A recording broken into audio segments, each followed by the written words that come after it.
Olá a todos, lua cheia no céu e o Rainhas de Sabá novamente com vocês. Vou dar aqui as boas-vindas primeiramente às rainhas Petrúcia Finkler e Lua Serena e à nossa convidada do mês, a maravilhosa Júlia Miara. Oi, Júlia, tudo bom? Oi, pessoal, tudo bem? Feliz em estar aqui com vocês.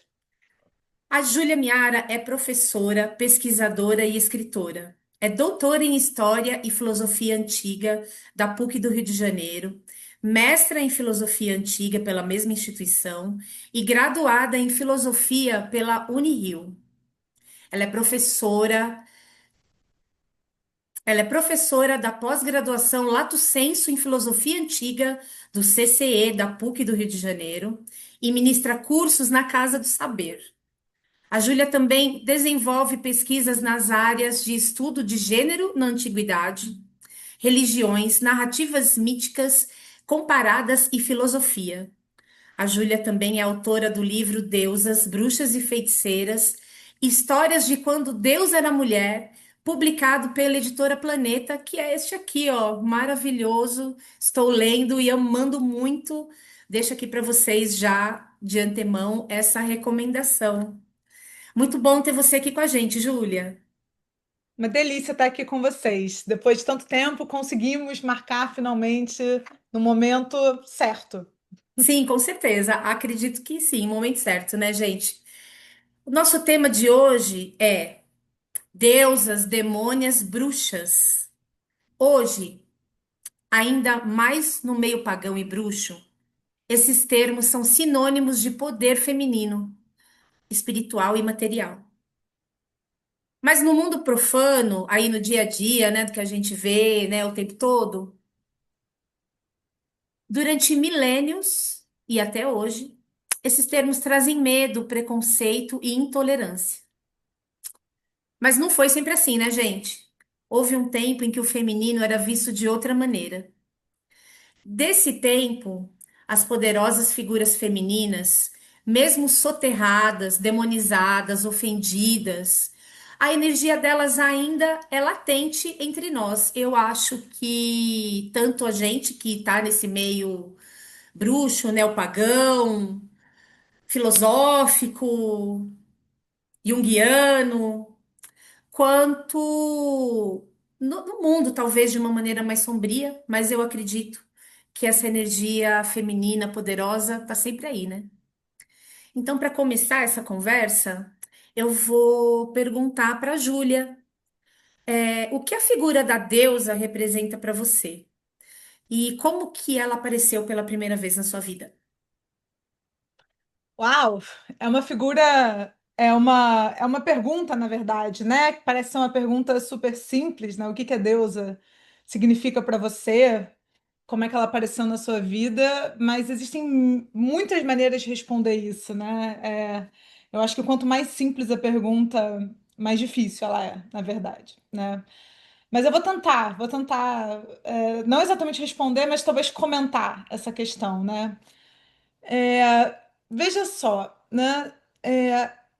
A deusa, tal como a gente entende ela, assim, nos nossos estudos, ela é uma deusa que tem um nome, né? Ela tem tem características, tem uma identidade, tem uma história, está ligado a determinado panteão, a determinada cultura, né? Dentro desse contexto, talvez mais devocional, ela tem uma data assim de chegada muito clara, que foi no meu envolvimento com a história. Na verdade, assim, eu tive um primeiro contato com ela lá na adolescência, quando eu li As Brumas de Avalon. Até que eu acho que muitas de nós tiveram essa identificação, digamos assim, né?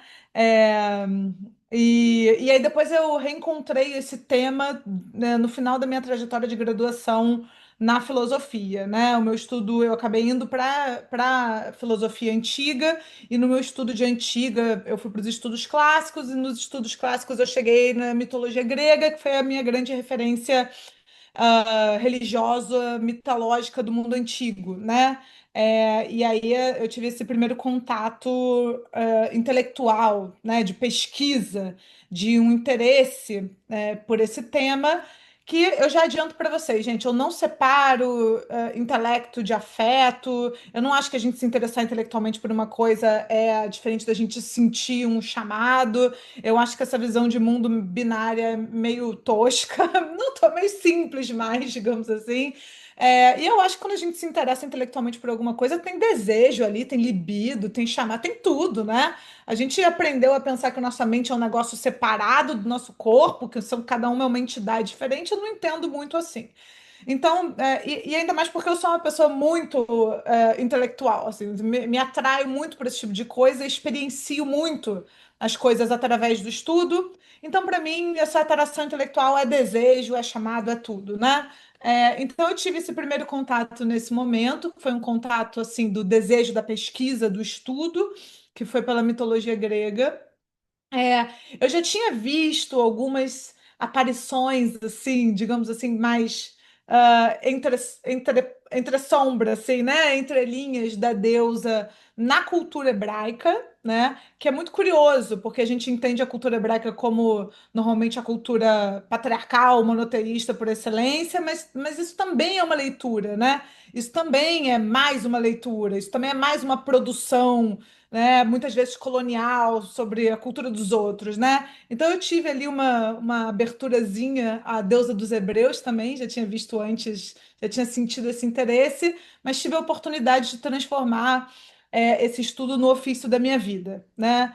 E na medida em que isso aconteceu, o mergulho foi completo, total e absoluto.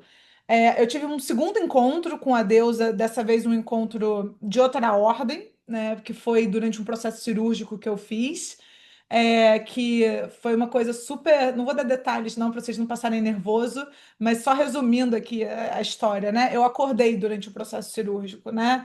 E aí foi uma coisa intensa, digamos assim, coisa intensa. Tô rindo agora, mas é porque passou um tempo.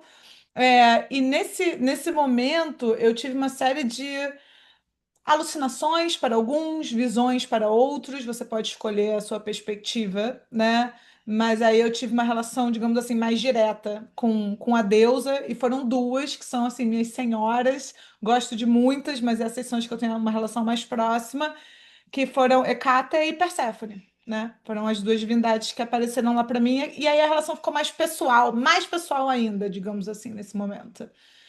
Então, esses foram os meus contatos mais significativos.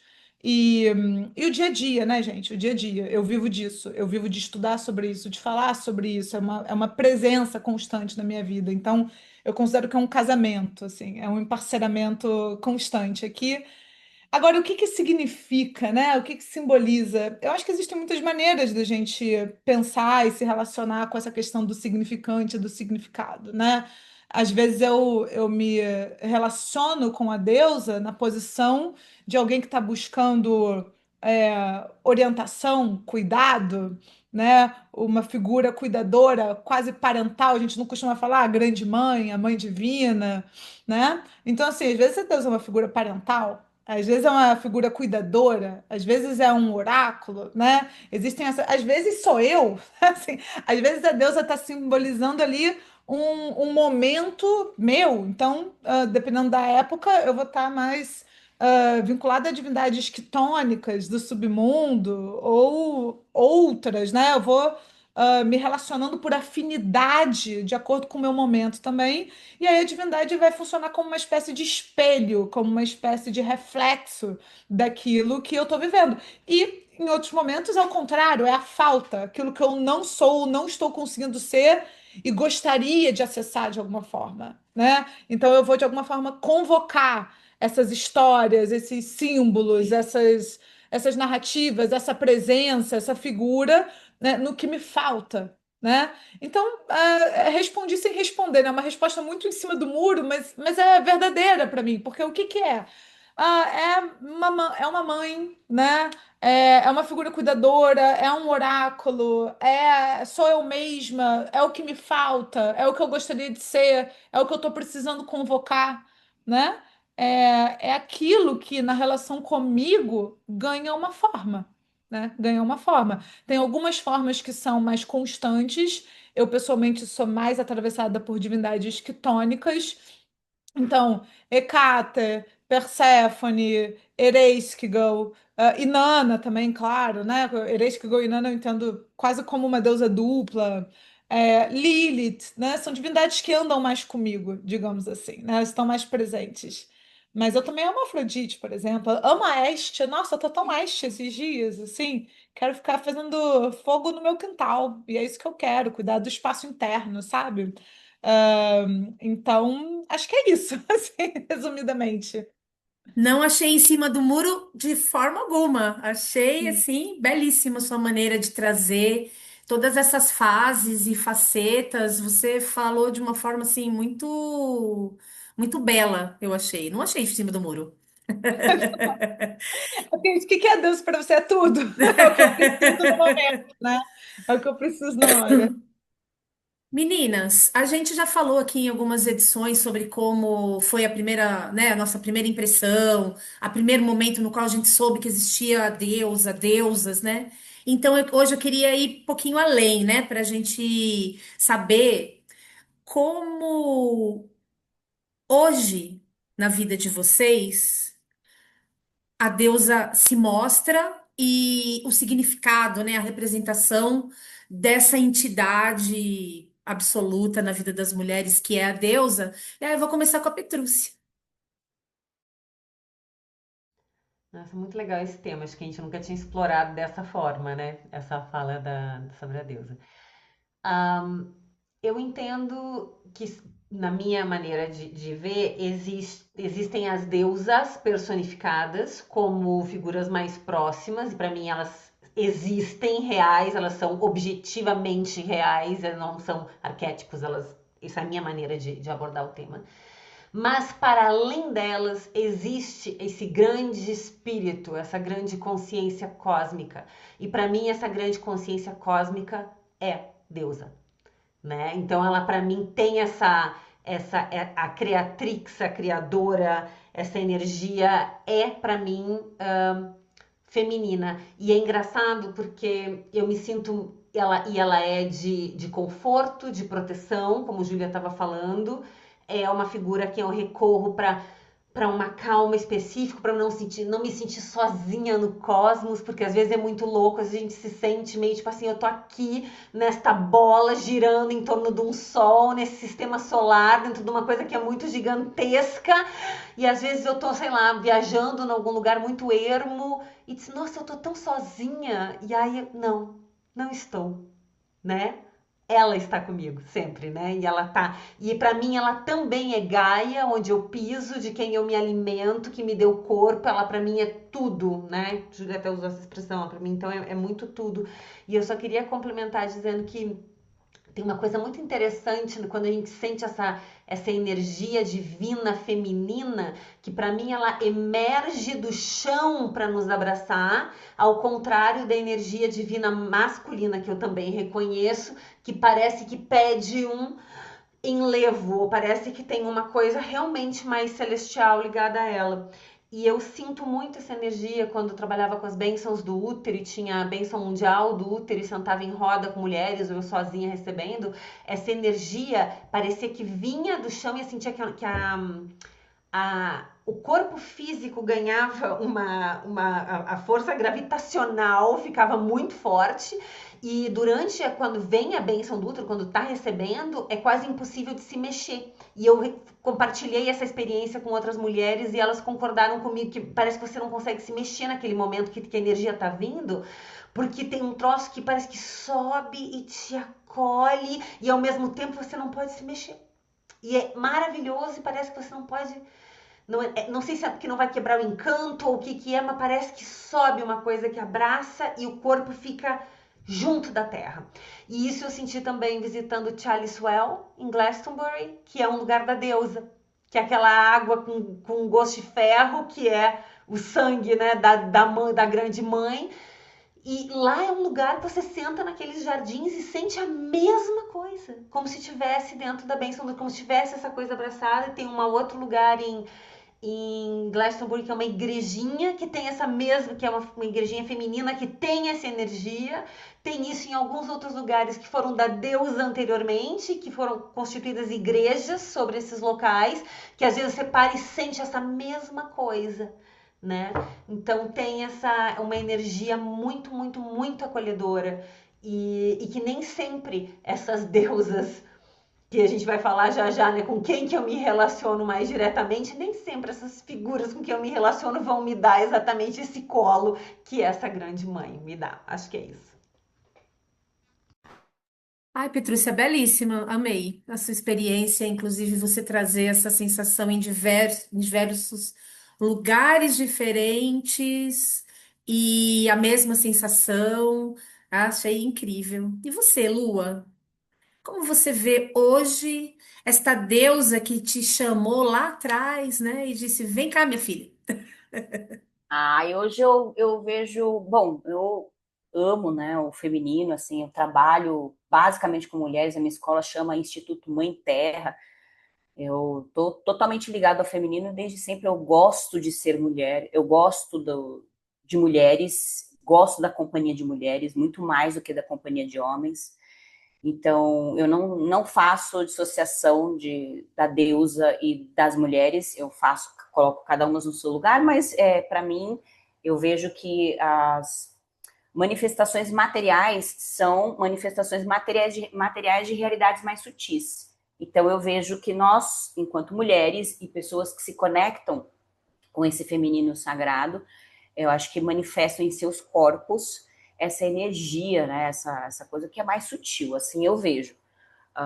E aí eu acho que é por isso que traz essa sensação física, somática que a Petrúcia trouxe, porque eu acho que é uma manifestação física, né, de uma realidade mais sutil. Eu acho que tem muito a ver com isso. E hoje, para mim, ela continua sendo muito importante, compacto também da visão da Petrúcia do entendimento, né, desse grande espírito, mas também compreendo as deusas, eu não acho que Hecate é Kali ou Afrodite, eu acho que são coisas diferentes, né? Mas somos todas elas, nós, mulheres, vindas dessa energia muito incognoscível para a gente, assim, muito incompreensível e que a gente vai utilizar de algumas ferramentas para tentar compreender dentro das limitações que a gente tem enquanto seres encarnados, assim, somos muito pequenininhos, né, para tentar entender, a gente vai tentar entender. E hoje, para mim, ela continua sendo a grande razão, né, e um grande sustentáculo para mim, para minha vida, e sinto esse acolhimento, sinto essa severidade amorosa, muitas vezes, né? Eu brinco, eu falo assim, os deuses, eles são mais bravos com quem eles têm mais intimidade, eles mais gostam, né? Então eu vejo que muitas vezes como grande mãe, eu vejo às vezes como severa, assim, sabe? De puxar a orelha e tudo mais, mas sempre com muita amorosidade. Eu acho que é um espírito, uma conexão de um espírito afetuoso. Eu acho que o afeto está muito relacionado a isso. E para mim é sempre muito emocionante. Sempre que eu estou diante de situações espirituais, tipo um ritual, alguma coisa, em que há uma manifestação de uma divindade feminina, principalmente, eu não tenho isso com divindades masculinas, embora ame várias também, eu tenho uma emoção. Sempre que eu sinto que tem ali uma canalização muito forte da divindade, a presença da divindade, eu não consigo, eu choro. Eu fico muito emotiva. E eu acho que o choro, e aí eu lembro muito, assim, algumas vertentes de Umbanda, a linha d'água, né? O oceano está muito relacionado à linha d'água, é sempre muito relacionado a choro, às águas, aos fluidos. E toda vez que eu vejo uma manifestação, estou presente no ritual, ou em locais, como a Patrícia trouxe, eu me emociono, eu fico emotiva. Parece que, sabe quando você tá para menstruar, que você fica tudo muito sensível? Eu fico nesse estado, assim. Eu acho que é a minha alma tocando verdades que a minha mente racional não consegue acessar, então só consegue se manifestar a partir da emoção e na manifestação física são as lágrimas, né? Total. Lua, tenho a mesma. Acontece a mesma coisa comigo. Quando eu estou na presença de uma manifestação de uma energia em ritual, né? De uma energia feminina muito plena, muito poderosa, muito, né? essa canalização, essa manifestação que a gente sente no ambiente, né? Assim, eu também choro.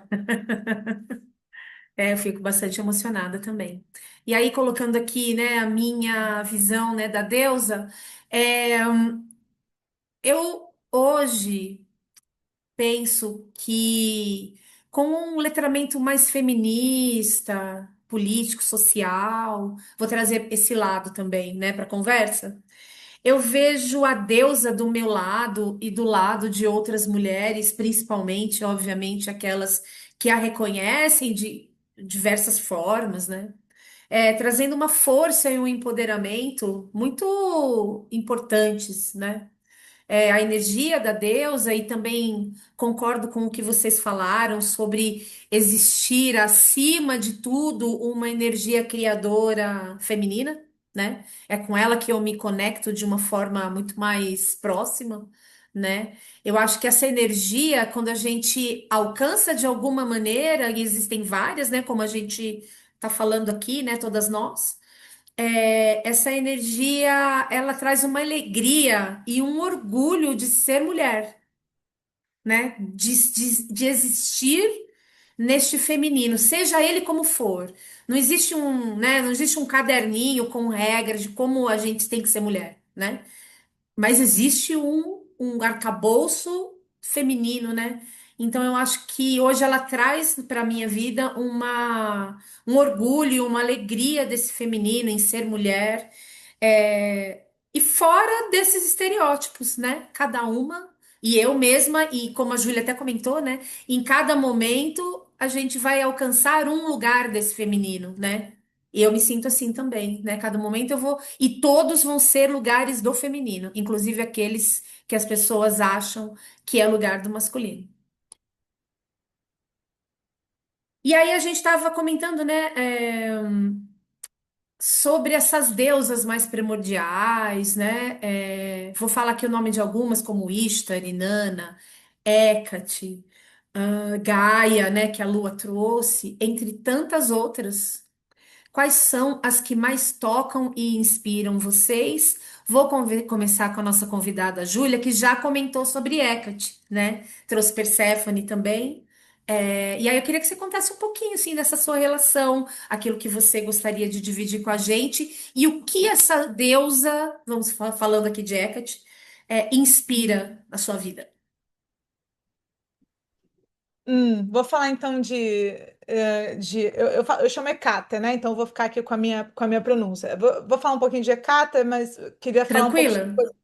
obrigada, sobre a coisa das deusas primordiais também no geral, né? Uhum. Olha só,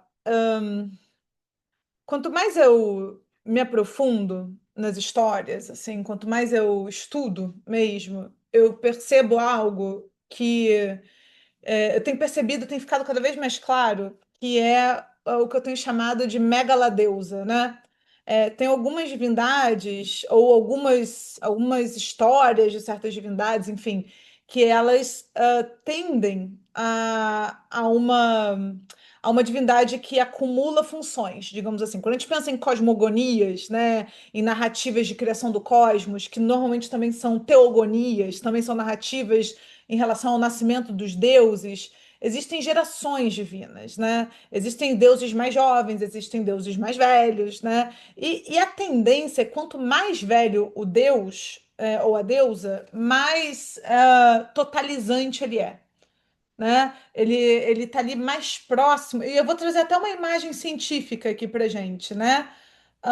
A gente tem quando a gente fala, por exemplo, quando a gente estuda na escola, né, a origem da vida, uma das hipóteses científicas mais entretidas, origem da vida do nosso planeta, é a do sopão primordial. Já ouviram falar nisso? O sopão primordial. Então a gente tem essas águas primordiais que são a origem de tudo. E ali naquela água primordial a gente tem as condições de possibilidade para que a partir dessa água primordial seres individuados nasçam, né?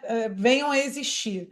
A gente tem o Big Bang, que é o tudo comprimido nesse espaço ínfimo e que, na sua expressão criativa, se individua, né? Cresce, se expande e vive essa individuação. Na filosofia, a gente tem vários conceitos disso. Schopenhauer me ocorreu agora. Ele fala do mundo como vontade e como representação. A gente tem a vontade primordial, e aí essa vontade deseja se expressar e ela se individua, e ela se representa na forma de um corpo individuado que vai ser uma parte da vontade se experimentando e depois volta para a vontade, depois se desfaz e volta para a individuação. Então, eu acho que quando a gente pensa nessas deusas primordiais, cosmogônicas, a gente está falando de divindades normalmente muito antigas, são as primeiras divindades assim, né, da nossa, do nosso conhecimento, e elas tendem a uma proximidade maior com esse lugar totalizante, né? Então, elas tendem a ser é, por exemplo, divindades que. O exemplo de Hecate, né? E de que por acaso é o de Inanna também, né? São divindades que governam sobre o céu e a terra.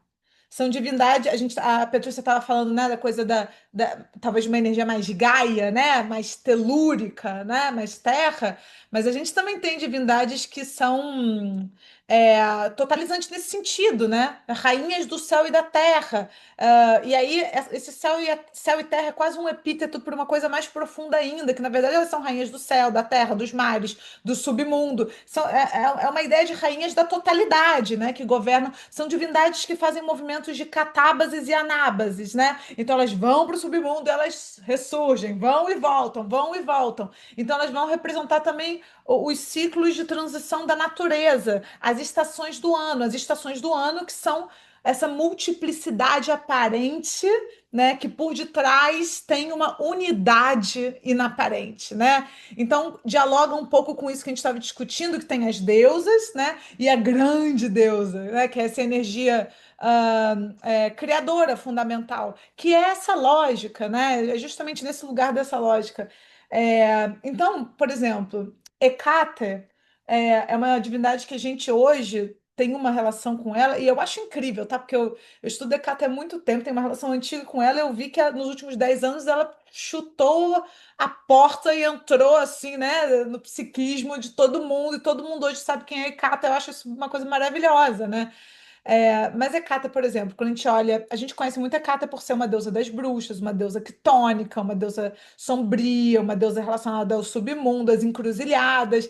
Ela chegou para a gente no espírito do nosso tempo com essa forma por algum motivo, entende? Por algum motivo. Eu acho, porque a minha hipótese é porque eu acho que é disso que a gente precisa nesse momento, né? Mas quando a gente vai olhar para Hecate, por exemplo, tal como ela aparece lá no Exíodo, né? A Hecate hesiódica da teogonia, gente, ela não tem nenhum aspecto sombra. Ela é uma nutriz de bebês, ela é uma deusa das benesses, da fertilidade, que aconselha os reis, as pessoas na assembleia, que os animais reproduzirem mais, para os donos dos animais ficarem ricos. Assim. Ela tem cabelos dourados. Pois é, né? Loura como Deméter. A gente tem, não é a nossa Hecate sombria, né? Então, assim, isso eu acho incrível, né? É uma deusa que a gente vê aparecendo em feitiços, quando a gente estuda magia antiga, né? A gente vê ela aparecendo em feitiços horrorosos, assim, de amarração, de morte, assim, assim, feitiços brabos, e a gente vê ela sendo convocada para, assim, para os bebezinhos, né? Para ser a protetora dos nenéns. Então. Isso é uma coisa que me interessa muito, porque aí a gente entra novamente num lugar assim bastante antigo, né, da experiência religiosa e espiritual humana, que é um lugar chamado de anamastésico, né? E eu adoro isso. Anamastésico é a ideia de uma coisa que não é que ela é boa e má, ou luz e sombra, ou céu e terra, sabe? Ao mesmo tempo. Não é isso. É que ela está para além disso. Ela antecede uma visão já repartida, binária, uma experiência já binária de entendimento da realidade. E aí, nesse sentido, vou falar uma coisa talvez polêmica, mas aí eu estou falando simbolicamente, tá? Não em termos de história da mitologia ou história da religião grega. Nesse sentido, Hecate, por exemplo, ela simbolicamente seria mais velha do que a Gaia. Porque a Gaia nitidamente é telúrica, ela é o corpo do planeta. Ela está identificada com uma esfera, né, específica. Hecate ela é psicopompo, ela é como eu falei, ela faz catábases e anábases, ela desce e sobe, ela percorre. Muitos dos símbolos da magia catina são símbolos de circularidade labiríntica, percebem? Né? Então, divindades esféricas, circulares, né? Que elas trazem essa ideia, né? Então, não tem cima, não tem embaixo, não tem certo, não tem errado, não tem luz, não tem sombra, é a totalidade. A gente está falando, então, dessa matriz. E aí, quando eu vou dar aula sobre isso, só assim, é um detalhezinho que eu acho interessante, mas eu gosto muito de fazer uma comparação de Hecate, por exemplo, com Inanna, que eu acho que também ocupa bem esse lugar, principalmente a Inanna Suméria, mais do que a Inanna Ishtar, Acádia também, né? Mas acho que a Inanna Suméria tem algo assim que me interessa bastante. E Yahvé. Ia ver, ia ver o Deus bíblico, o Deus da Bíblia hebraica, né? Tem muitas coisas em comum entre eles. E é muito interessante, porque a gente fala assim,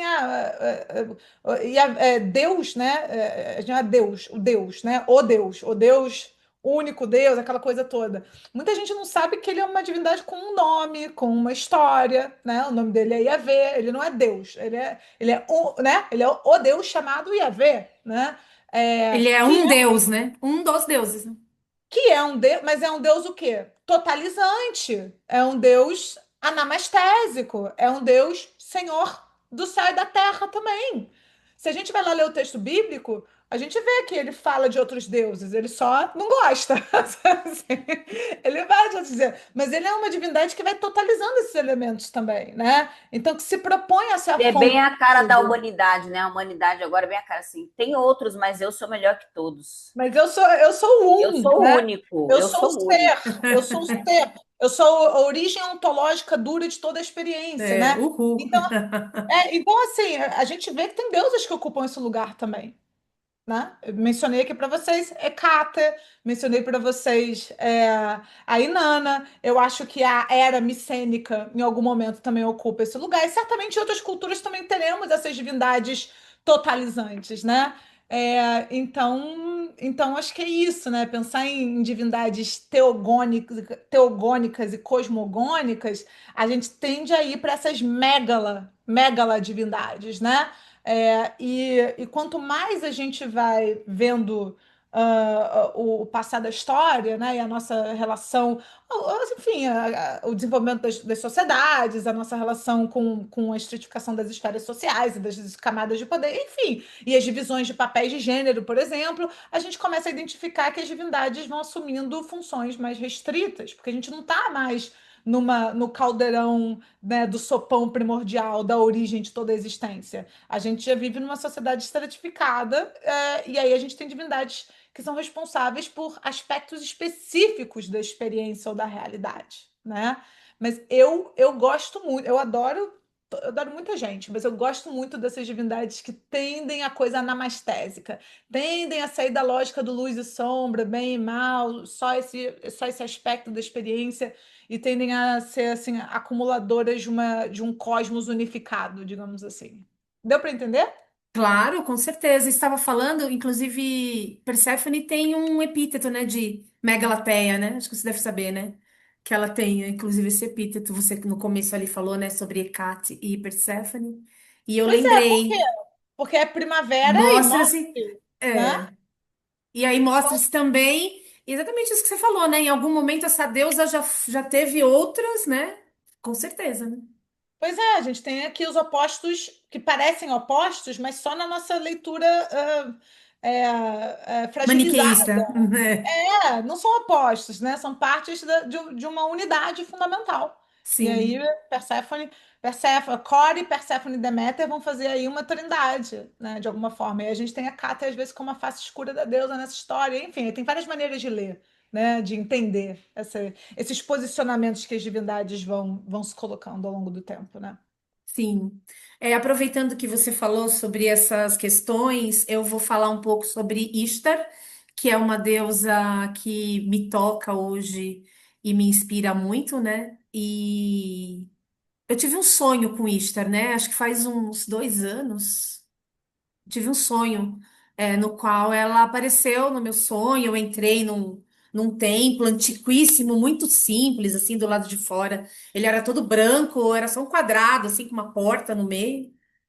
E aí eu entrei, e aí tinha assim tochas, umas velas, enfim. E aí tinha um altar na frente, e aí nesse altar tinha várias imagens, vários elementos. E aí ela apareceu assim, né, de trás de um véu, e eu ouvi assim o nome dela, uma deusa belíssima ali, né, olhando para mim e tal. E desse momento até aqui eu tenho tido um contato bastante forte, e transformador com essa deusa, que eu acho que tem feito bastante diferença na minha vida, é, porque ela tanto traz uma força para que eu olhe para mim, né, de fora para dentro, que aí justamente traz essa, né, dentro das histórias dessa deusa Inanna Ishtar, né, como a Júlia comentou, inclusive. E aí eu chamo ela de Ishtar porque foi como ela apareceu no meu sonho, então eu não discuto, né?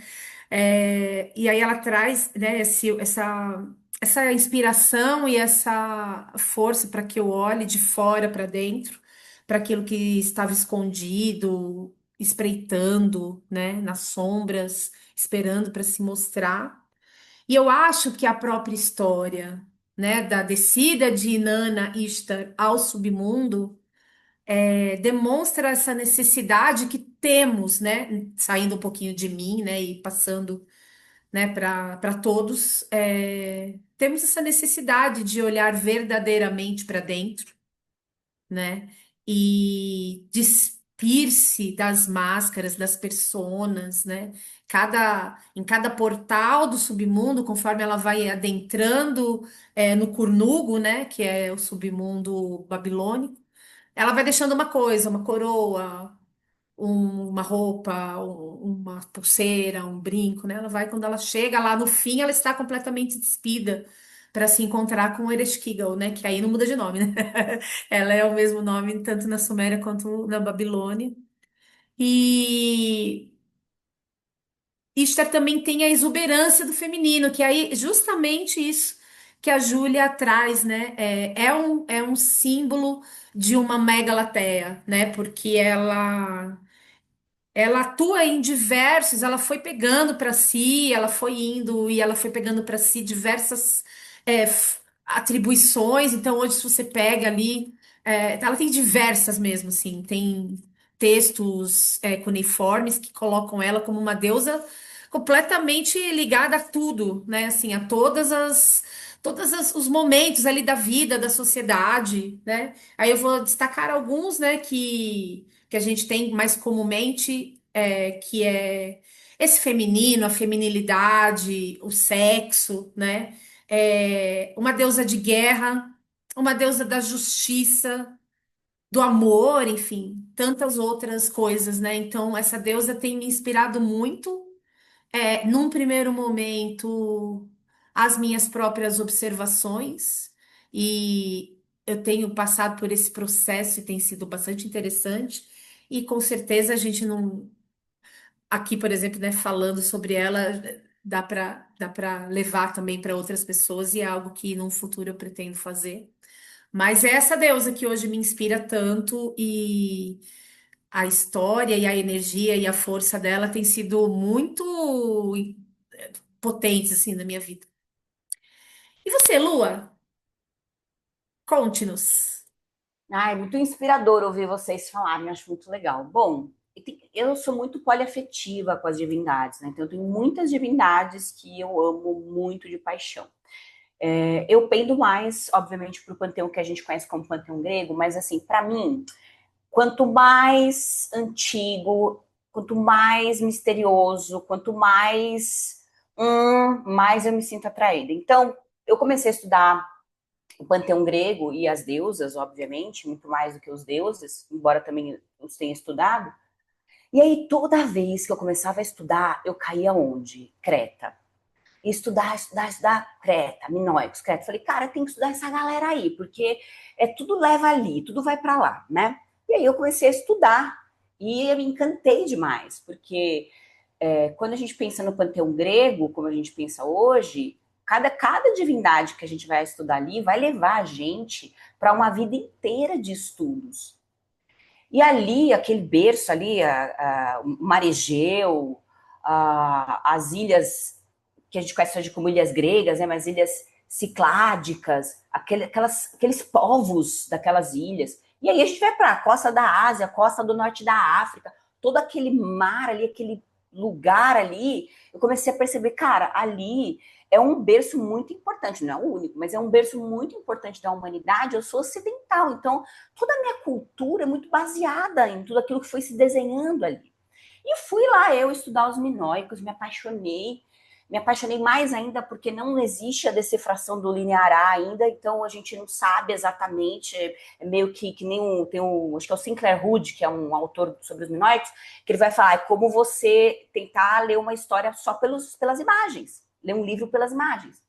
Então tem muitas inferências. Aí eu lembro que eu estudando, eu me deparei com o pai e a filha, o Spiridon Marinatus e a Nano Marinatus, que são arqueólogos. Ele já faleceu, acho que ele faleceu na década de 1970, mais ou menos, e ele era um arqueólogo grego clássico, né, do início do século XX, e ele, assim, ele olhou, e ele foi um dos que contribuíram para a visão da grande mãe minoica, dessa grande mãe, ainda muito associada à fertilidade, realmente, à terra, né, a todo esse lance e tal. Então ele, ouvindo, inclusive, usando o que a Júlia trouxe, né, ouvindo o espírito do tempo daquela época, da arqueologia do início do século XX até metade do século XX, ele colocou lá, né, não, ela era mãe da fertilidade, a grande, tipo uma Pachamama, né, mas uma super deusa. Então, as figuras femininas que vocês estão vendo aqui, junto lá com o Fraser, como que é o nome dele? Ele é o Spiridon Marinatus e ela é a Nano Marinatus, Nano com 2 N's. Spiridon, acho que é SYP, Spiridon Marinatus. É pai e filha, ela é a Nano. E aí, Arthur Evans, né? E ele junto ali com Arthur Evans, que foi o cara que tinha muita grana ali para fazer as pesquisas ali entre os minoicos, foi o cara que é responsável por tirar lá o Palácio de Knossos junto com o Spiridon, né? E aí eu fiquei encantadíssima. Gente, inclusive tem uns livros, tem os diários do Arthur Evans. Quando ele morre lá no palácio, né? Para mim, ele é uma reencarnação de um minoico que veio assim, falou, cara, eu vou colocar de volta essa galera aqui, né? E aí, vou estudando. Aí, quando chega a Nano, que é a filha do Spiridon, também arqueóloga, ela já traz uma outra visão. Ela vai falar o seguinte, ó, a figura central é feminina nessa religiosidade. Só que não é só de fertilidade. Ela é uma grande mãe cósmica. E aí ela vai trazendo, assim, ponto a ponto, dizendo assim, olha, vocês estão vendo como que essa posição é muito comum ali, essa posição dos braços, assim. Que depois, nas religiões posteriores, vem essa postura, assim, com as mãos para cima, para o alto. Essa postura, ela fala só, aí você vê as senhoras das serpentes, que vem depois, né, Potniatana, que já vem com os micenos, porque os minoicos a gente está falando de 5.000 anos, né? E aí lá para 1400 e pouco, antes da Era Comum, os micenos invadem, já trazendo ideias indo-europeias, patriarcado ali, tá? Não que não existisse, tá? A gente não está romantizando os minoicos, não. Mas havia uma centralidade no feminino. E a Nana, ela vai dizer assim, não, ela era mãe da fertilidade também, mas ela não era só isso. Agora, também não podemos dizer que era uma religião centrada somente nela. Acho que, na verdade, era um casal. Ela não vai falar. Era um casal. Que aí vai se entender, talvez, o herdeiro desse deus seria Poseidon. E não Zeus. Aliás, o Zeus também nasce lá, a criança, só que já havia... Gente, é muito louco. Aí a gente fica assim, né? Então, essa senhora, né, Potnia, porque essa frase, quando a gente tem lá o linear B, que já é miceno, a gente vai ter Potnia isso, Potnia aquilo. Então, vários aspectos de senhora do labirinto, senhora disso, senhora do mel, senhora da montanha, senhora da caverna, que alguns vão interpretar como essa grande mãe, essa mega deusa, como vocês estão trazendo, né, que tem vários raios de atuação, e outros vão dizer, na verdade, não era bem assim, na verdade, acho que eram várias deusas, inclusive, às vezes, vai se confundir a figura humana com a figura divina, no caso de Ariadne, Pasífae, a mãe, né, Pasífae, a esposa de Minos, que era a rainha de Creta, e Ariadne, mas por quê? Porque estamos falando de teocracia, então era uma ideia de que o rei, sacerdote, era rei, sacerdote, Deus, a rainha também, a deusa também, então a princesa também. Então tudo isso me encanta demais, e toda vez que eu pego assim, sei lá, me apaixonei por uma divindade agora. Eu quero ir até o fundo, assim, sabe? Eu quero ir lá atrás para eu poder descobrir o máximo. Nunca chego, né? Mas assim, isso abre a minha mente. E aí, sabe que isso me ajuda até espiritualmente a me conectar mais com essas divindades? Então, eu diria que a grande mãe minoica, ela é o fruto do meu amor há muitos anos, e todas as suas herdeiras, né? Réia, Ártemis, Afrodite. Afrodite também vai ter um pezinho lá com Inanna e Ishtar, mas também ali, todas essas deusas maravilhosas que são herdeiras, né? Nessa espiritualidade tão misteriosa pra gente, né? Então, eu diria que é isso. Lua, sabe uma coisa interessante também? Eu sei que até você tem esse livro, eu tanto com ele aqui do meu lado, olha só que coincidência. Esse livro aqui do Cal Kerenec, que fala sobre Dionísio, Tem, ele, maravilhoso. ele no na primeira parte, ele vai até Creta, e aí ele faz essa ligação desta deusa, que ele coloca também como uma deusa fundamental e importante, com Dionísio e Ariadne. Como Exatamente. Ariadne, essa deusa senhora do labirinto, que aí depois vai se conectar ali com a história de Teseu e tudo mais, aí já no momento rebaixada ali a Posterior. princesa e tal, né? Ela como a senhora do labirinto e ele como o Minotauro. É. Inclusive porque Dionísio como esse deus touro, né? Com esse ouro, deus. que era super importante. Inclusive, esse Exato. lado aqui, ó, essa coisa aqui também tem a ver com os chifres do touro, que vai ter a ver, inclusive, com o nosso corpo físico. Gente, é um negócio muito louco. É A maravilhoso, gente fica realmente. apaixonado, né? Sim, demais, com certeza. E você, Petrúcia? Quem toca o seu coração? É legal que Quem a gente te está dando volta inspira? por várias culturas, né? Com essas Sim. deusas tão gigantescas. E tem Hecate no meu coração também, né? E inspira muito uma coisa de uma grande senhora, de rainha dos mundos, de possibilidades, mas a dona do meu serzinho chama-se Sekhmet, né? Então é uma egípcia, para a gente dar a volta em mais uma cultura aqui.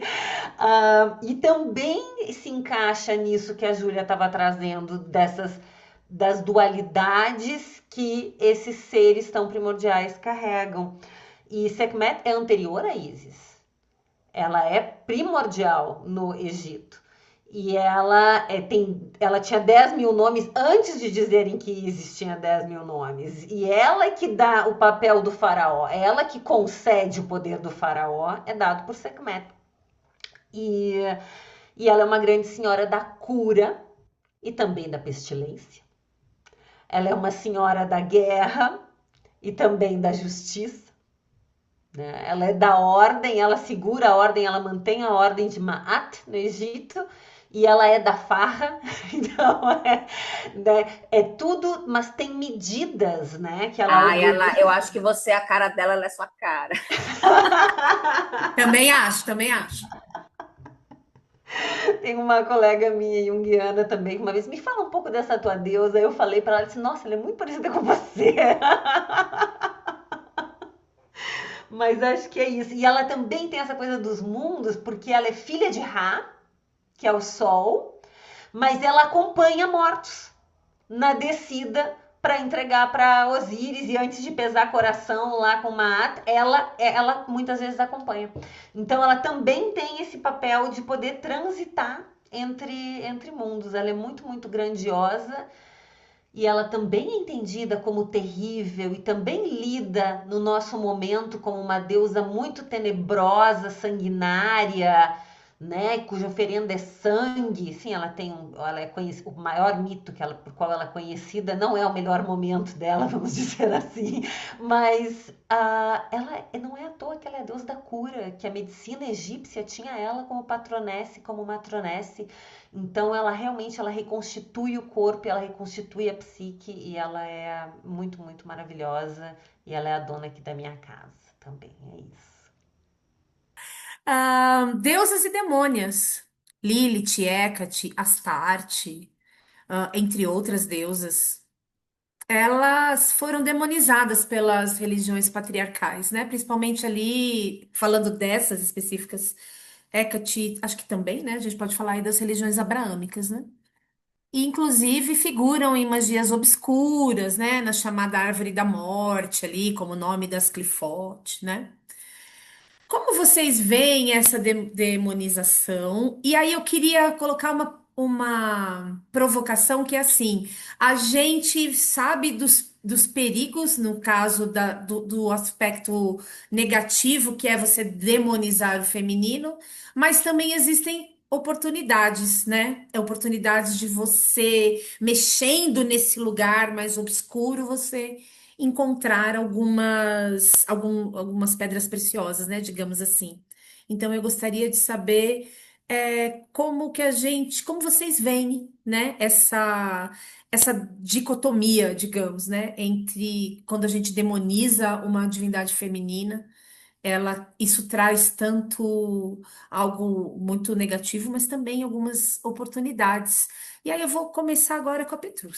Eu penso muito que essas demonizações têm relação com um senhor que foi citado pela Júlia, que está aí no principal livro das religiões, né? O mais badalado livro lido no mundo, que é Yahvé.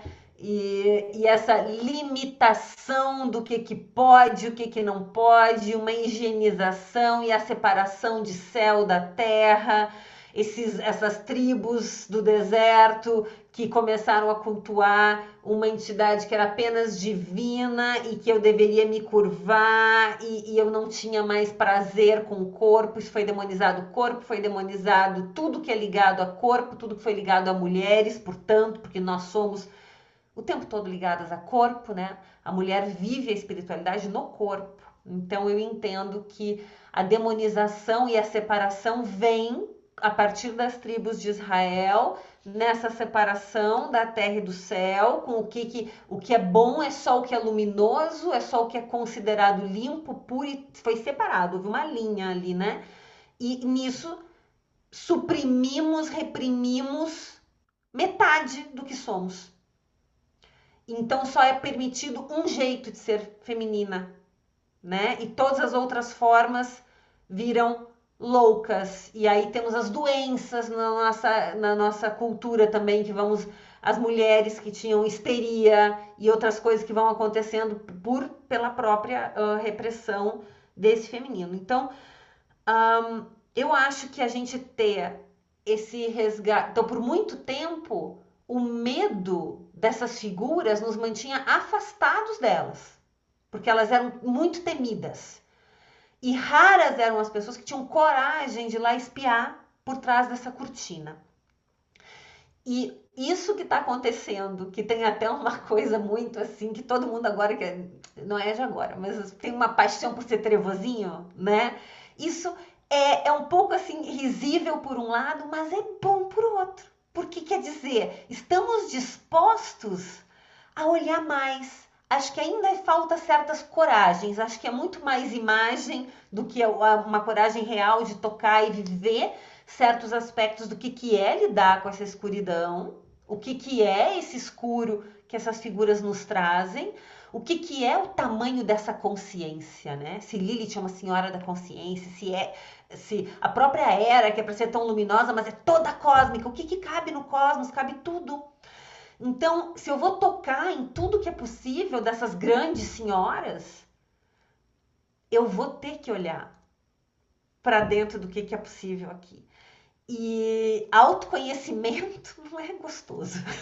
Autoconhecimento é muito difícil numa sociedade que é tão dividida, né? E, enfim, então eu acho que passa um pouco por aí. Eu acho que eu tô falando mais pela oportunidade. Eu acho que tem um reflexo de estarmos atraídos por essas figuras coletivamente, de todo mundo agora de Hecate ser um household name, né? De ter figuras gigantescas na internet falando desta deusa e pessoas que não teriam contato com ela fazerem rituais públicos, coletivos, sei lá o que é, mas saberem o nome. Vai que isso é um caminho para ir lá descobrir mesmo quem é. Para ir lá descobrir sei lá o que sobre Hecate, como é que entra essa deusa, né? Eu achei que é um grande truque dela também de se infiltrar. Acho que é muito esperta, ela é muito danada. Então eu acho que é positivo essa nossa atração e acho que mais do que a ideia de usar para uma coisa que seja escusa para trazer para a luz tudo que pertence a todas as esferas que compõem esse grande feminino aí. Eu acho que é por aí a minha fala. Perfeito. E você, Júlia? Vejam só, né? A gente já tem outras expressões de é, é, associação com a dimensão do mal, ou da sombra, ou da inferioridade, né? Em outras culturas, ao menos tão antigas quanto os antigos hebreus. E a gente tem que lembrar também que, assim, os antigos hebreus, eles eram, viviam na periferia da antiga Canaã, em pequenos reinos desse tamanhico, dois reinos, o reino de Israel e o reino de Judá. O reino de Israel foi conquistado no século 7 antes de Cristo pelos assírios. O reino de Judá, depois no século V, pelos babilônicos. Depois a gente teve os romanos destruindo o negócio todo e a grande diáspora judaica da região, né? Então, assim, se a gente. É porque a gente tem. Eu tendo a achar que a gente tem essa leitura, porque o cristianismo se apropriou dos textos dos hebreus e transformaram isso numa religião e numa cultura imperial, e ainda colocaram no colo dos antigos hebreus a responsabilização pela dominação patriarcal do mundo, né? É uma coisa incrível, né? De uma apropriação cultural com uma propaganda, assim, misturado com um antissemitismo estrutural de origem medieval. Os caras fizeram um trabalho assim de ponta, realmente muito maravilhoso, né? Mas a gente tem que lembrar que, assim, que eu ia ver uma divindade da periferia de Canaã, assim, não tinha expressão. Os antigos hebreus não tinham nenhum interesse em constituir impérios ou converter as pessoas, muito pelo contrário, sabe? É, e como eu falei também lá no comecinho, a gente tem a história da deusa dos hebreus e a gente tem ali uma outra narrativa que, para interesse de alguns grupos, não foi interessante de ser veiculada como a narrativa dominante. E só para não botar também a culpa toda em cima do cristianismo, que também não é a minha ideia, existiram muitos grupos, né? Eu não estou falando do cristianismo primitivo, muito menos de vários outros grupos de espiritualidade cristã que se opuseram abertamente a isso e que foram perseguidos, né? Torturados e assassinados como hereges, né? Então a gente tem aqui uma produção de uma elite bastante restrita que tem sim interesse em produzir uma cultura patriarcal, né? Com um ethos imperial, e aí eu acho que quando a gente faz esse trabalho, a gente sai um pouco assim de uma narrativa que é mais veiculada, que eu acho que a gente precisa sair disso. Acho que a gente precisa olhar para isso com um estudo que merece ser feito em relação a isso, entendeu? De novo, não estou falando de gnose, tá? Estou falando de estudos assim, históricos, né? Da nossa realidade aqui na 3D. É claro que na gnose de cada um, aí a coisa vai ser um pouco diferente. Mas, dito isso, a gente tem assim a Tiamat, por exemplo, sendo transformada em fonte, agente e fundamento do mal por um Deus que esse sim era o grande Deus, né? O grande Deus do mundo antigo, que era o Marduk, por exemplo, né? É muito surpreendente que o mundo contemporâneo não conheça Marduk. Ou Zeus a gente conhece, né? Um pouquinho mais, né? Por esse aspecto mais cultural. Mas assim, se você fosse para o mundo antigo, falasse assim, não, ó, em 2026 todo mundo conhece IAV, ninguém conhece Marduk, assim, seria risível, né? Seria uma coisa assim, completamente absurda, né? Completamente absurda. E a gente tem que entender que IAV de novo, uma divindade tribal, clânica, que foi apropriada por um império, né, e transformada numa coisa, uma outra coisa dentro da lógica desse império. E a gente tem toda uma história dentro disso que é uma história também que vale a pena um outro episódio com mais calma para a gente conversar. Mas nós temos, por exemplo, a Lilith, né? A Lilith não é mencionada na Bíblia hebraica. Em nenhum momento. Nenhum momento, né? Aí tem uma disputa acadêmica se a Lilith é uma figura da antiga Suméria, da antiga Babilônia, que aparece ali. Nesse sentido, ela já está associada ao submundo, talvez a uma dimensão de uma natureza selvagem, né? Uma natureza que não se presta à adequação da construção das cidades-estado, então enterra as cidades-estado em tempestades de areia, sabe? Uma natureza insubmissa, né? Que é uma ideia bem interessante. Tem uma disputa, tem gente que fala que não, eu acho que sim, eu acho que está lá ali na antiga Suméria, sim. Mas deixo para vocês que é uma coisa disputada academicamente. É, mas eu acho que é uma pergunta que eu tenho muita dificuldade de responder. Eu já fui para muitas teorias diferentes para tentar entender da onde veio essa demonização do feminino. Eu já coloquei a culpa nos indo-europeus também. Falei, a culpa é deles, a culpa é das invasões indo-europeias. Aí também já fui mudando de ideia. Eu acho que é multifatorial, sabe, gente? Fala, Patrícia. Tem uma pergunta para você, Júlia, sobre isso, porque sim, super verdade. Claro, obviamente tem culturas bem anteriores que já demonizavam figuras femininas, mas do resquício que fica para a nossa cultura hoje, você acha que ainda assim, nesses teus novos estudos, não é a origem também não fica valendo essa dos hebraicos? Olha, na nossa cultura hoje, eu identifico que a gente tem uma questão muito forte colocada pelo cristianismo imperial. De novo, não um cristianismo primitivo, mas pelo cristianismo primitivo. Quando a gente tem a conversão do imperador, né, ao cristianismo, e o cristianismo vira a religião do império, né? E depois a gente tem a dissolução do império e o cristianismo, e aí a gente tem a potência de Roma como um sobrepoder aristocrático no mundo de poderes descentralizados. Aí a gente tem, tudo bem, é a divindade, é o mesmo nome, né? Mas a gente tem uma história de apropriação religiosa, espiritual, e aí sim, no contexto do cristianismo, aí eu acho que a gente tem a produção do patriarcado que chega na nossa cultura desse modo. Com certeza, tá? Com certeza absoluta.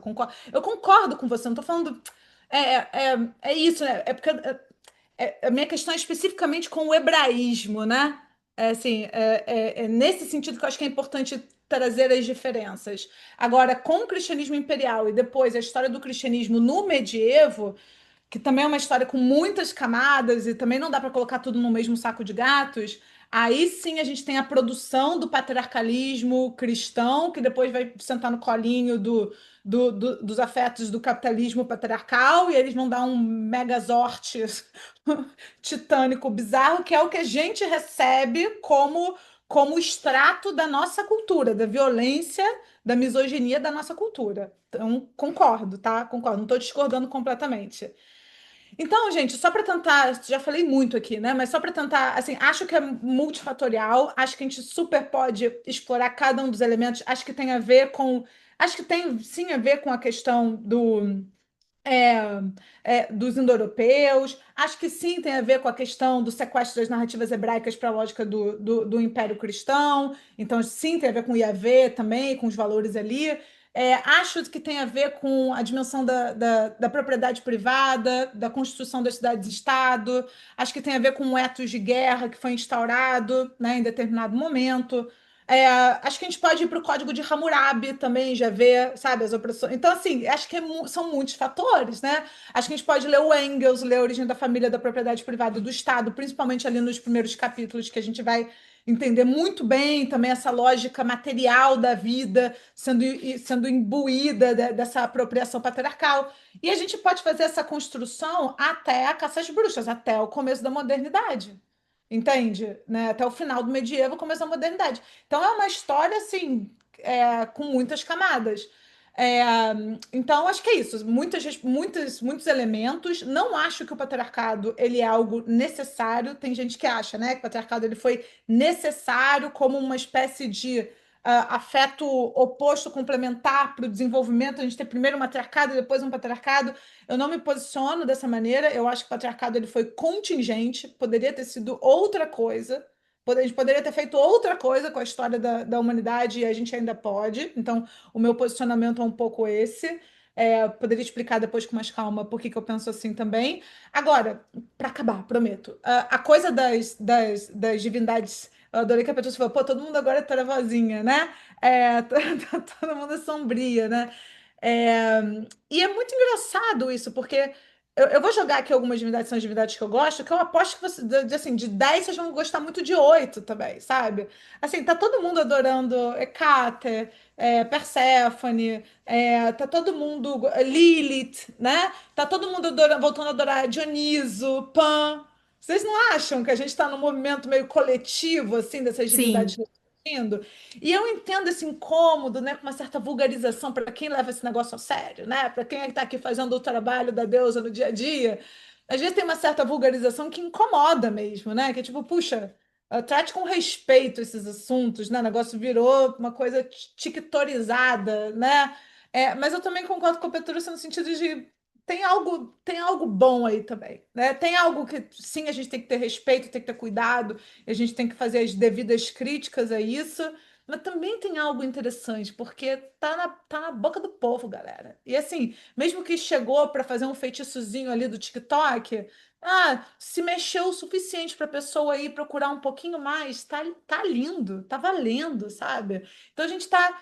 Então, por que que tá todo mundo meio trevoso? Porque tava todo mundo muito luminoso, entendeu? Tinha todo mundo que ser muito bonzinho, tinha que todo mundo ser muito bela recatada do lado, a gente encheu o saco desse negócio, né? Então a gente vai o quê? A gente tá num movimento compensatório. Não tem nenhum problema, a pessoa tá bravo, entendeu?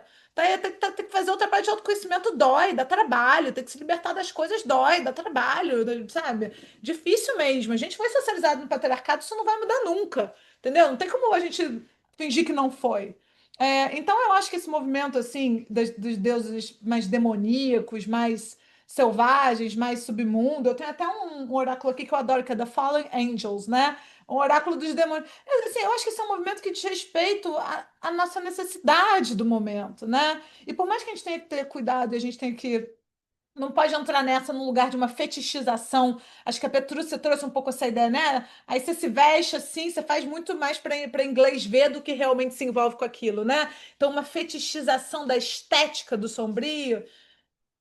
Né? Assim, mas se você conseguir levar a sério o suficiente o seu desejo por essa estética, talvez você encontre alguma coisa mais interessante para você ali no fundo. Mas aí você tem que levar a sério o suficiente. Então, eu acho que é isso, né? Essas divindades foram demonizadas para calar a boca, né?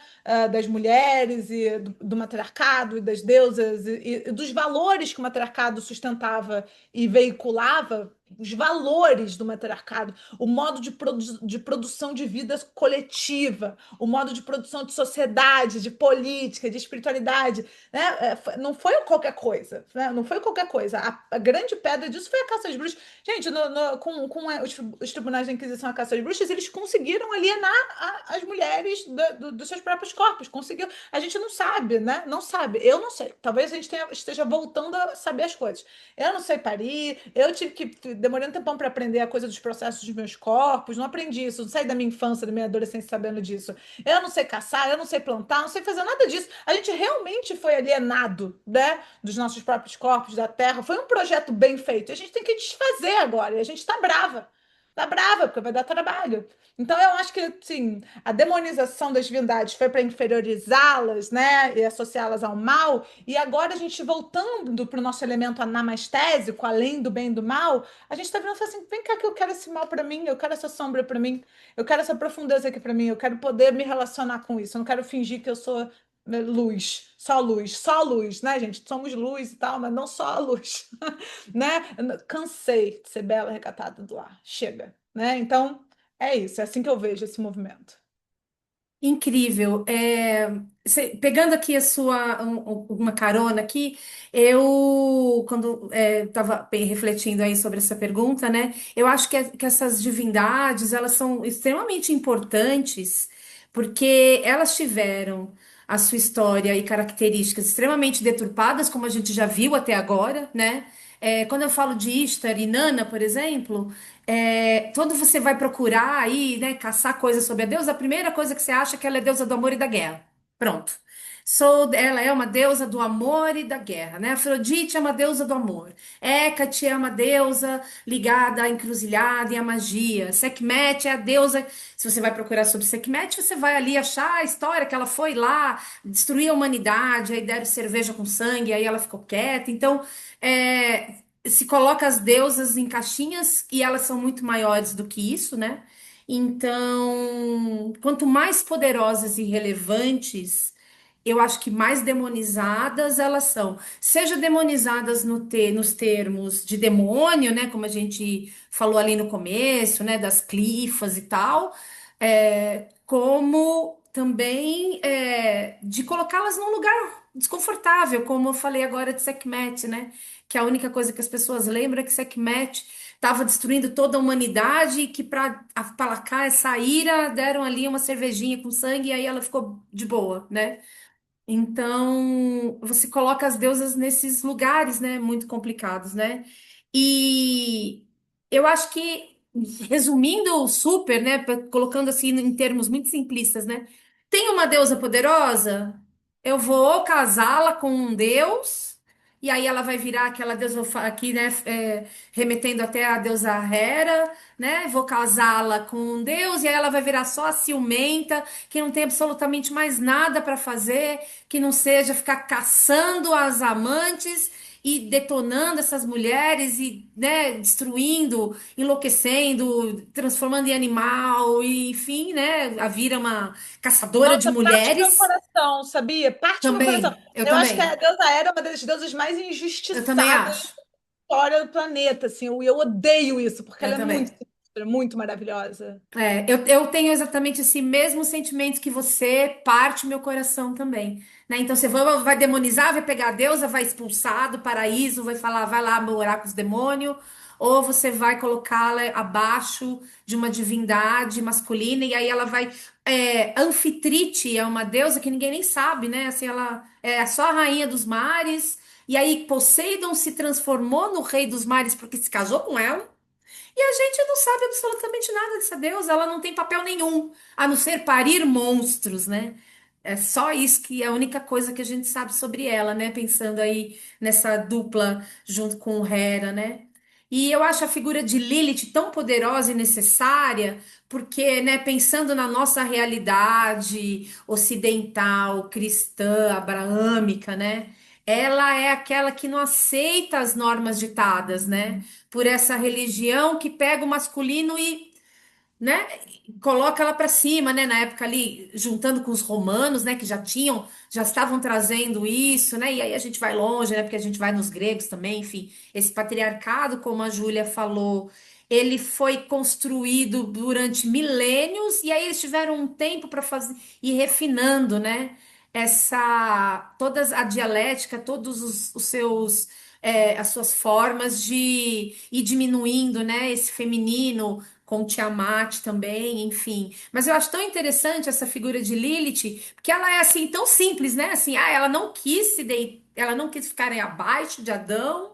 E aí então Deus falou: "Não, então tchau, vou criar outra, você não serve, vai embora". E aí ela foi deitar com os demônios e ter a vida dela ali, mas na verdade ela representa justamente esse não aceite, né? Não quero, eu não quero, por que que eu tenho que ficar por baixo, né? E esse ficar por baixo, eu acho que ele tem tantas camadas, né?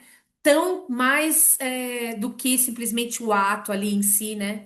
É muito simbólico, né? Então, eu também acho que é uma grande oportunidade, e quando a gente se apropria desses símbolos e dessas imagens arquetípicas, no sentido de se falar, legal, eu sou demônia também, né? De alguma maneira, a gente vai justamente para esse lugar que Petrúcia falou, que Júlia falou, que é um lugar de poder absoluto que é ir largando esses papéis pré-estabelecidos desde que a gente é pequena, né? De que não pode sentar de perna aberta, não pode falar alto, não pode aparecer demais, né? E entre outras tantas coisas, né? Então é legal também a gente pensar que, é demônia, tá bom, não tem problema. Tem a, tem uma pessoa, até que ela já esteve aqui com a gente no Rainhas, que é a Ana Clara Stara, que uma vez uma pessoa perguntou para ela assim, a gente estava não era numa live, né? Era pessoalmente, né? Uma pessoa perguntou: "Ai, você acha que Lilith é demônio ou é deusa? Porque eu não sei, é tão estranho falar que ela é demônia". E aí ela falou: "É demônia sim". Não tem problema nenhum se ela for demônia. Não sei, talvez ela não seja, talvez ela seja uma deusa mais antiga. Mas a gente pode chamar ela de demônia, não tem problema nenhum. É bom a gente, né, se pegar esse papel, né? Porque também, até no inferno a gente vai ter ali, né? Se Lilith é a primeira mulher que é levada para esse lado, ela também nem aparece, né? Porque quem é o rei do inferno é Lúcifer, né? Então.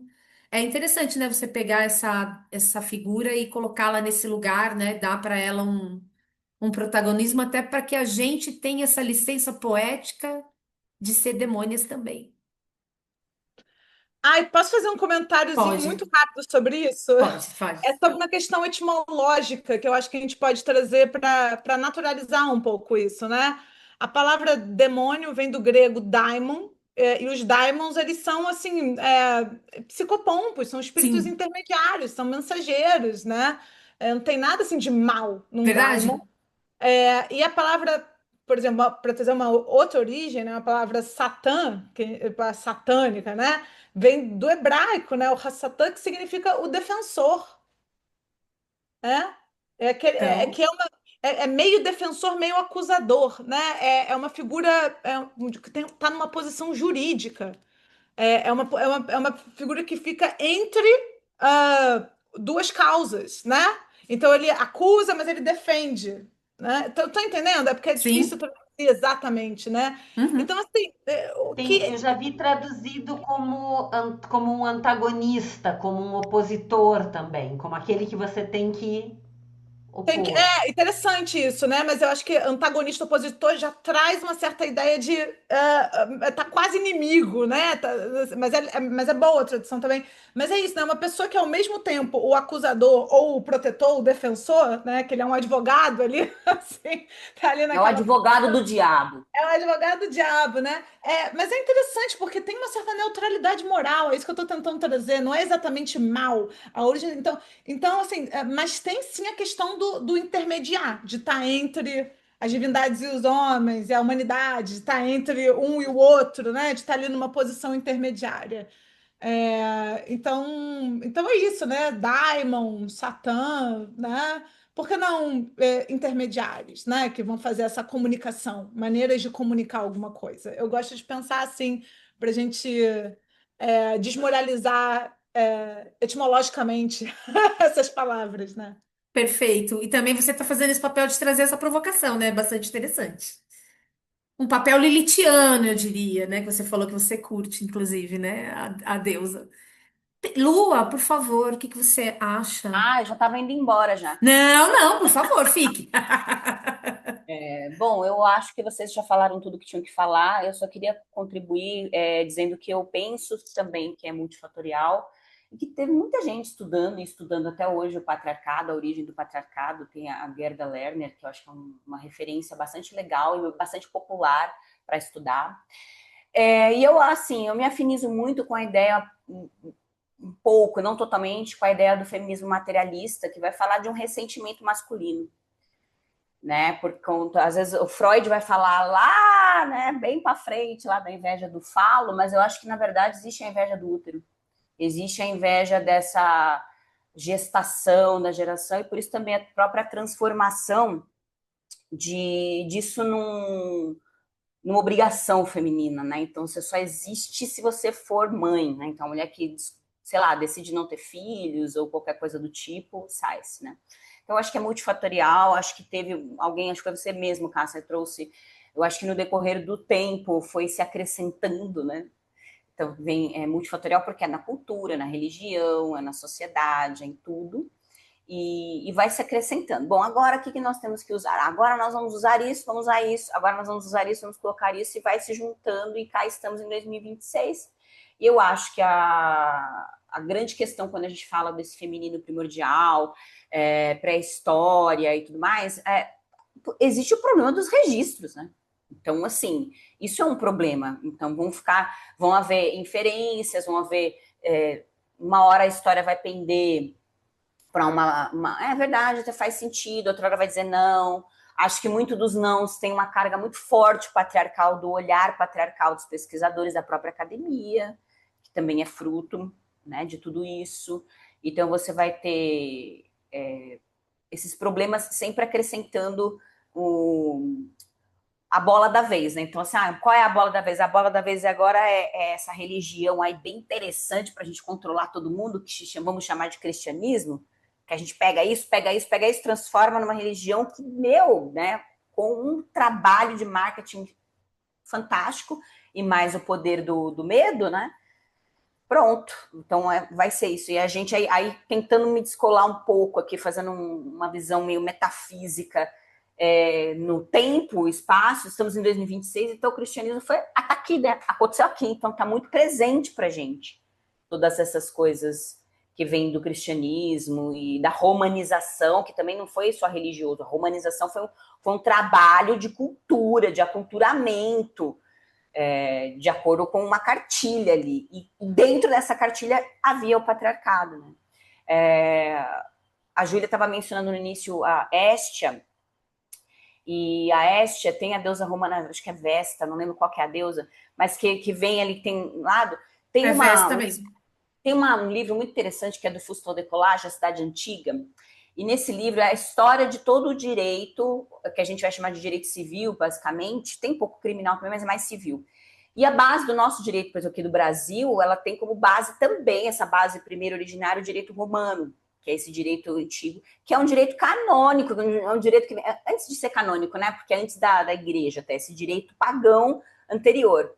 Então, para vocês terem uma ideia, da onde vem a ideia de que a mulher tinha que tirar o seu nome e colocar o nome do marido? Vinha dos lares. Os lares são os espíritos familiares, né? Então, os lares e os penates. Esses espíritos familiares, as famílias tinham esses espíritos que eram os deuses daquela família, os deuses familiares. E eles eram alimentados nas lareiras.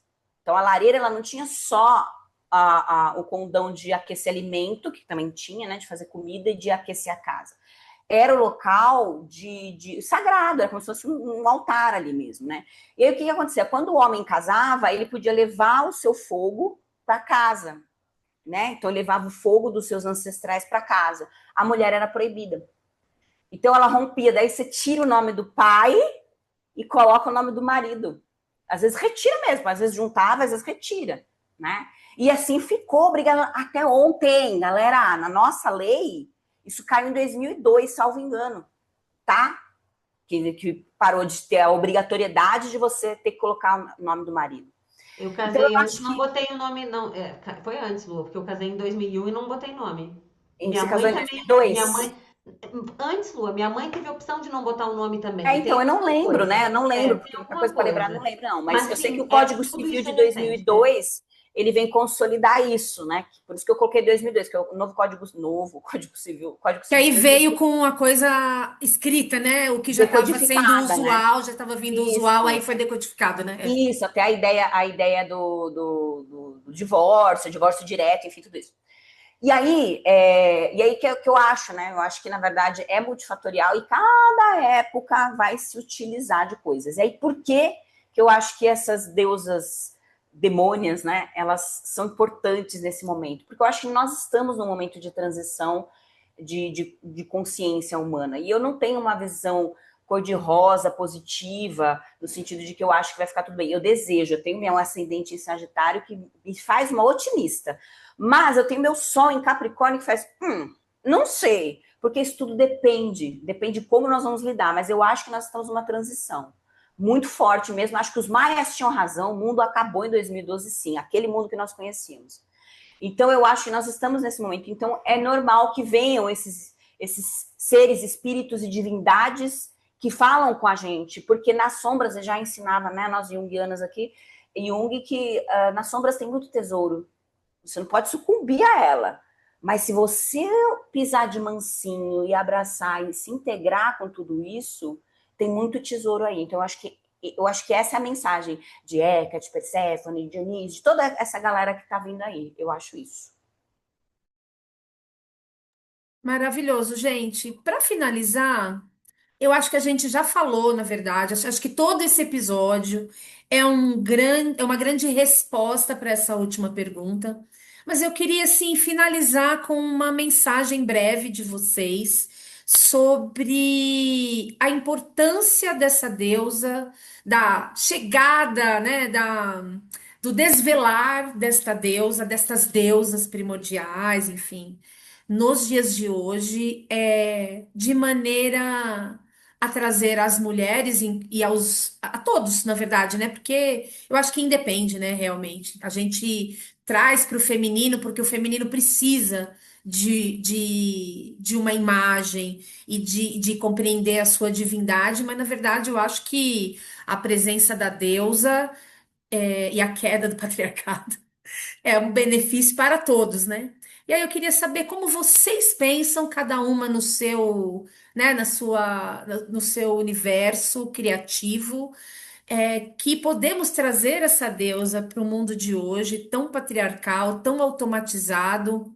E assim, ultimamente a gente só ouve assim, desgraceira sobre como o masculino é amedrontado, né? Como essa masculinidade tóxica, amedrontada, tem sido violenta, né? Contra o feminino. Mas eu queria saber de vocês. Como trazer essa deusa para esse mundo de forma. Até a Júlia comentou, né? Podemos voltar, né? Podemos mudar isso ainda, tal. E aí eu vou começar até por você mesma, Júlia. Como que a gente faz isso? Como que a gente faz essa transformação? Eu acho que tem muitas maneiras de convocar essa transformação, né? E cada um vai ter a sua preferência, a sua inclinação natural.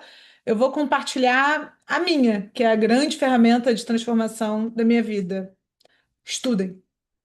Estudem a história das mulheres. Estudem a história. Estudar a história das mulheres é estudar outra história da humanidade, né?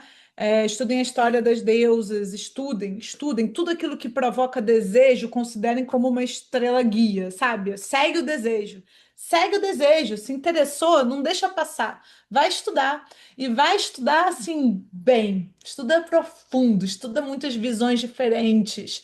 Não aceite um mestre que vai te dizer é assim, não é assim. Seja você seu mestre, sabe? Se aproprie desse lugar, assim, né? E vai fazer o seu percurso. Para mim, essa é a maior ferramenta de transformação que eu tenho usado nos últimos 10, 15 anos. Petrúcia?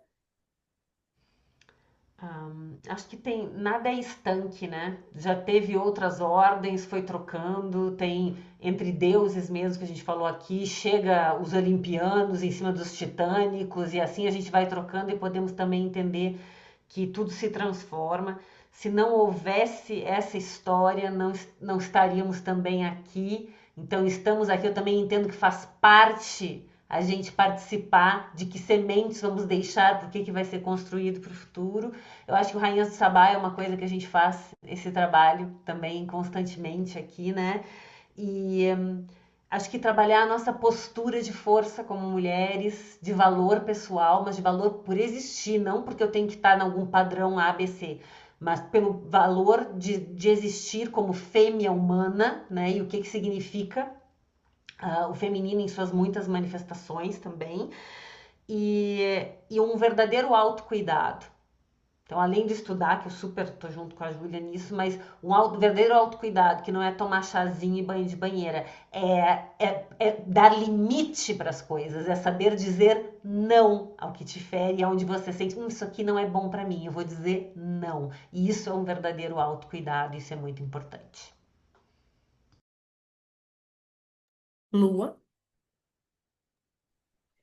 Eu concordo com tudo, assim. E eu acho que não tenha medo de ser a feiticeira bruxa de alguém, não tenha medo de incomodar. Se não for para incomodar, eu nem vou. Não se diminua, não se sinta pequena diante de alguém, porque a gente foi socializada para ficar insegura na hora de falar, na hora de se colocar. A gente foi socializada assim, então muitas vezes você não conseguiu se expressar direito, não porque você tem TDAH ou porque você não sabe direito daquilo. Muitas vezes você não, porque você ficou nervosa, porque você é socializada desde pequenininha a ser insegura, a precisar de alguém que peça água para você, entendeu? Então isso vai ficando nas camadas da nossa psique e muitas vezes na hora da gente ir lá se colocar, a gente não quero incomodar, não quero incomodar, não quero falar. Então não tenha medo de incomodar. Eu acho que se a deusa tivesse medo de incomodar, a gente não estaria aqui falando dela, né? Ela é tão incômoda que não conseguiram apagar nem ela, nenhuma das deusas. Algumas conseguiram, é verdade, mas a gente resgata nessa emoção, nessa vontade, nessa coisa que a gente não consegue raciocinar, pensar de forma intelectual, mas é mais sentida. Então a gente pode, sim, muitas deusas e deuses foram esquecidos, os seus nomes foram esquecidos, mas eles, para mim, eles continuam habitando o plano espiritual e conversando com a gente através de outras divindades, deuses e deusas que são herdeiros e tal. Então, se essas forças tivessem muito medo de incomodar, a gente não estaria aqui falando delas. Então, não tenha você medo de incomodar. Não é gostoso às vezes, né? Porque é isso, a bruxa incomoda. Eu lembro que a gente falava bastante disso no começo do Rainha do Sabá. O quanto que uma mulher feiticeira, uma deusa feiticeira, como elas se incomodam. Ela olha para sua cara e fala, ai, não fica a cara dela, ai, não sei, ela tem uma coisa, ai, eu acho que ela é tão metida, ai, eu acho ela muito assim. E às vezes você só é altiva e você só fez o seu trabalho de casa de não se incomodar por incomodar. Então, incomode mesmo, tá? Incomode. Maravilhoso. Eu vou finalizar dizendo que eu acho que a gente deve sempre mostrar, sempre que possível, né, mostrar para as mulheres que elas também são a imagem do divino. Porque é muito fácil falar, somos todos a imagem e semelhança de Deus, né? Se a gente pegar aí as religiões patriarcais, enfim, que é o que a gente tem mais contato, né, como sociedade, né? E falar somos todos, mas não somos, né? Porque tem alguém que é mais, né? Porque se a divindade é masculina, tem alguém que é mais a imagem e semelhança do que eu, né? Que sou mulher. Então, quando a gente leva isso, que nós somos também imagem e semelhanças do divino, que existem deusas que elas estão do nosso lado, né? Elas vão nos ensinar e vão nos inspirar transformação, força, posicionamento, né? Todas elas vão trazer empoderamento e orgulho de sermos mulheres. E aí, falando isso e agradecendo demais essas mulheres maravilhosas que estiveram aqui hoje e sempre, desde o começo deste Rainhas do Sabá, que eu vou finalizar essa edição, primeiramente agradecendo a Júlia Miara, maravilhosa, que esteve aqui com a gente, Petrúcia e Lua Serena, e até o próximo mês, a próxima lua cheia. Um beijo. Amaldiçoamos o patriarcado. Êêê!